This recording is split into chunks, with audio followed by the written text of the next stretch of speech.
Bonjour à tous et bienvenue pour ce deuxième piège de communication. Ah oui, mais d'abord, faut-il que je me présente? Alors, je suis donc Pierre-Yves Lagneau, je suis coach et mon entreprise s'appelle Votre Parenthèse.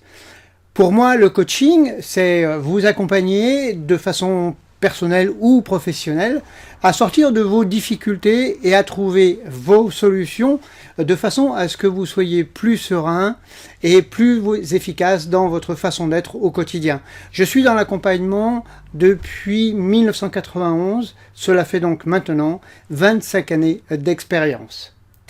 Donc, comme je viens de vous le dire, aujourd'hui nous allons travailler, nous allons découvrir ensemble le deuxième piège de communication. Deuxième piège tout aussi dangereux que le premier qui portait sur les interprétations. Et pour ce deuxième piège, eh bien, je l'ai nommé l'oiseau sur la branche. Alors, qu'est-ce qui va se passer? Vous pouvez bien évidemment jouer en famille ou en équipe au sein de votre entreprise. Votre mission, si vous l'acceptez, est-ce que ça vous rappelle quelque chose? Eh bien, ça va être tout simplement de reproduire ce que vous avez lu sur la diapositive que je vais vous passer. Je dis bien reproduire ce que vous avez lu. Pour vous aider, je passerai la diapositive effectivement 2 fois. Munissez-vous d'abord d'un crayon et d'une feuille de papier. Ça y est, vous êtes prêts? Alors on y va. Regardez bien ce premier passage de diapositive. Je vous la passerai une deuxième fois. Je vous rappelle votre mission, retranscrire ce que vous avez lu sur cette diapositive. Attention, vous êtes prêts? Premier passage de diapositive. C'est bon? Vous avez écrit? Ok. Pour vérifier, deuxième passage un peu plus court. Voilà, maintenant vous posez stylo et on va effectivement faire la synthèse de ce petit exercice. Je vous propose qu'on regarde ce que vous avez éventuellement écrit. Bien, alors, premièrement, s'il vous était venu à l'idée de dessiner sur votre feuille de papier un triangle et un rectangle dans lequel vous avez écrit quelque chose, à mon sens, vous auriez déjà fait une petite erreur. Pourquoi?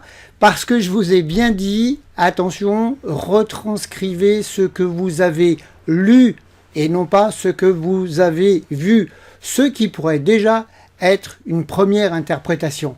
Non? Bon, oui, là, je sais, je me moque un peu. Allez, ça fait un peu mal, mais c'est pas grave. Deuxièmement, regardez bien le passage de la diapositive. N'auriez-vous pas, par hasard, oublié quelque chose?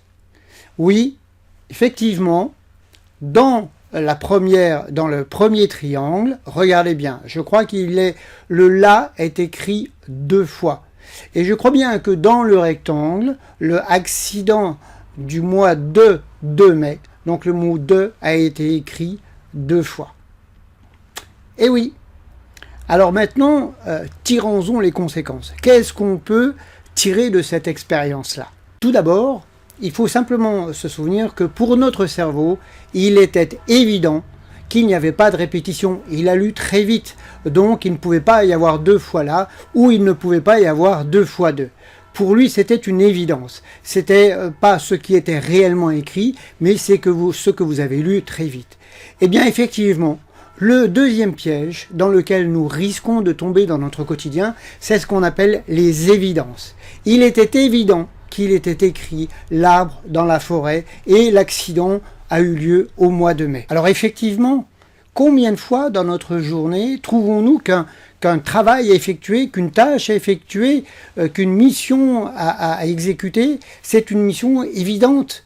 C'est facile, c'est d'une évidence rare. Mais pourquoi est-ce que nous trouvons que c'est évident?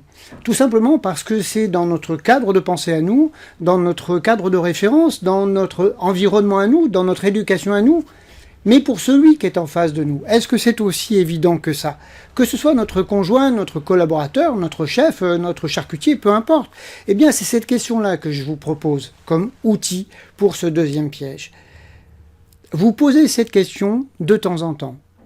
Finalement, ce que je suis en train de lui dire, ou la mission que je suis en train de lui confier, est-ce que c'est aussi évident pour mon interlocuteur? Voilà le deuxième outil. C'est une simple question. Est-ce que c'est aussi évident pour l'autre? Voilà, nous en avons terminé avec ce deuxième piège et je vous donne rendez-vous pour le troisième piège de communication que je vais appeler l'équation infernale. En attendant, je vous rappelle que je suis à votre disposition pour une séance offerte afin qu'on puisse aborder ensemble toutes les petites racrasseries qui vous arrivent au quotidien et de regarder si vous avez envie d'atteindre votre objectif. Vous trouverez tous les renseignements sur l'image qui va suivre derrière en cette fin de présentation. En attendant, je vous souhaite vraiment une belle année 2016. Je vous souhaite tout simplement le meilleur et je vous dis à très bientôt. Au revoir!